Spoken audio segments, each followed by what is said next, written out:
Manchester City has just claimed a significant victory over the Premier League. And it's more than just a football match win, it's a legal one.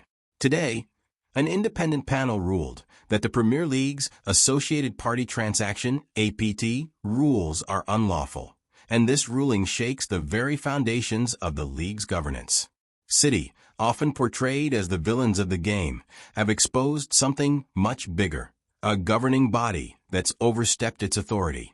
For years, Manchester City has been painted as the evil empire of football, with accusations flying their way at every turn. But now with this independent ruling, it seems like the tables have turned. The Premier League, which has been holding Manchester City to account, is now under scrutiny for abusing its dominant position. That's a serious claim, one that should make anyone following English football sit up and take notice.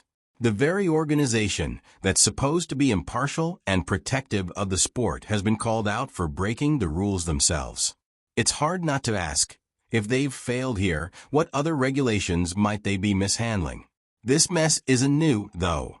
For the last 15 years, off-pitch drama has dominated headlines as much as the action on the field, especially when it comes to City. Ever since they rose to prominence, it feels like the club has been constantly under siege, fighting an uphill battle for recognition and respect in the football world. Their rivals have portrayed themselves as the true guardians of the game spirit, while City has been painted as the disruptor. But this ruling reveals something different. It shows that maybe, just maybe, those who've been pointing fingers at City should be looking in the mirror. Pep Guardiola, City's manager, put it perfectly last year when he said, "Like Julius Caesar, in this world, there are no enemies or friends, just interests." That quote hits even harder today, whose interests are really being served by enforcing rules that have now been found unlawful.